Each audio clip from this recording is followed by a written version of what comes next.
Hey, welcome back to the garden. Now, this week we had our first freeze of the year. And it wasn't a hard freeze, it just got chilly. There was a little bit froze, not everything.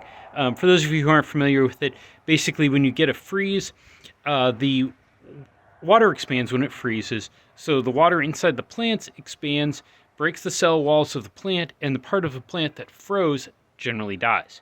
Now, some plants are more tolerant and they can take a little bit of expansion at the cellular level, but a lot of things like tomatoes and peppers, I'm just looking around, can't tolerate it and they just die. Well, the part of the plant that froze died. Let's take a look. Okay, so if we look over here on the maroon guy, like this wood stick is still alive, and that seems to have tolerated the freeze too, okay, because we're still got buds coming out on those. The tops that got replanted, I'm not sure if that's going to make it. If you look over here at that tomato, all of the leaves are pretty much dead. Not like that one's dead. If I look down here, I got a few leaves that survived. We're going to have a really hard freeze probably within the next month, so that's just pretty much dead. Now, the peppers are a little more tolerant of the cold, but as you can see, that's pretty much the end of it. We harvested a lot of fruit right before it froze, which I still need to dehydrate. A bunch of peppers I need to do. Now, onions, as you can see in this bed, they don't care about the freeze. They continue to be perfectly happy. Onions actually grow over the winter, so these guys are doing fine. But like over here, that bell pepper's pretty much gone. Looks like the fruits might have survived. Yeah. See if how that does. That pepper over there, and the plants are gone, but the fruits we still need to harvest. The chard, it doesn't care about the freeze. It's perfectly happy. Chard can get down to about -15 before it starts having problems. So just one instantaneous little chard, or little freeze, that stuff's okay. The leaves are really leathery though. I need to harvest and dehydrate some of that. I'm having trouble running the dehydrator fast enough to dehydrate everything. And you see, peppers, this was my hot pepper bed, is mostly dead. It's lost its leaf. I've been told that the pepper plants themselves are going to be able to survive over winter.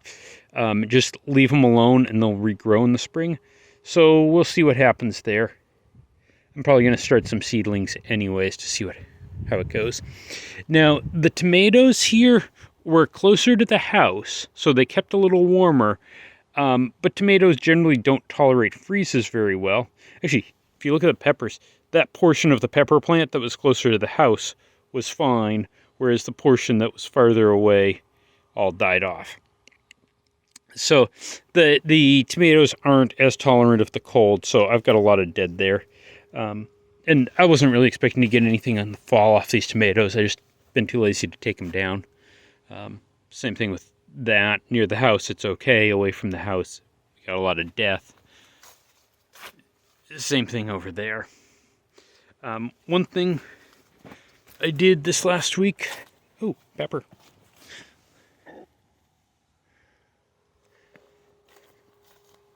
One thing I did, actually, last weekend, I was volunteering at the College Station marathon, giving out, one of the aid stations giving out water. So we had a bunch of these boxes from the water jugs that we gave out.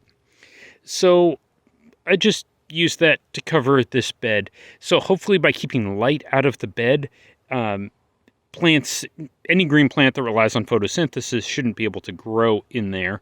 And this shouldn't get too weedy. Yeah, like that's great soil. And it's not covered with grass like it would get otherwise. Over here quickly to the calamansi. This is a Filipino lime tree, basically. And that seems to have actually shot up quite a bit in the last couple weeks. I know it doesn't look big, but hopefully it's building up a nice root system underground. That thing's foot tall, 16 inches, something like that. But hopefully we'll get a nice root system and then it'll pop up next year. Now, the biggest thing to have changed is I've got chickens again. Ideal Poultry did their last... That pepper's not worth grabbing. Ideal Poultry did their last hatch day of the year was December 6th. So, I was able to go up there and get some chickens. Now, granted, they're baby chicks, so they'll probably be going outside late February, early March. And, eggs middle of the year. But, let's go look at the birds. So, the black ones, we'll run around there. The black ones are barred rocks. The lighter colored ones are, gold stars, which is basically a Rhode Island red, Rhode Island white crossbreed. That's what I had last time, and they were really nice chickens. Oh, and they're all trying to climb out. These birds are 3 days old, roughly. They hatched on Tuesday. Some of the early birds might have been Monday night, but they basically all hatched on Tuesday. So I've got 4 of the gold stars, and those are a sex link, so those are guaranteed to be female. And then I've got 1, 2, 3 of the barred rocks.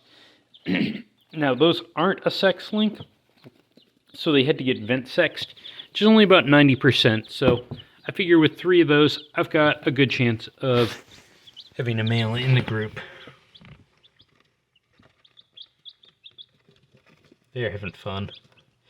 They've just started to grow out their wing feathers. I'm not sure if she's going to stand still long enough to see. They do have a couple feathers starting under their wings. But 3 days old, it's just barely starting. And she's nestling in there to the paper towel. I'm going to switch these guys from the paper towels to pine shaving bedding. Hopefully this weekend, maybe Sunday. I was kind of waiting for them to finish off their first liter of feed, and then I'll put some grit in that and change this all out. And these birds are chirpy today. Okay. So that's pretty much been it for the week. If you haven't already started a garden, I'd say you should, but honestly, it's not the right time. So it's time to start planting, though.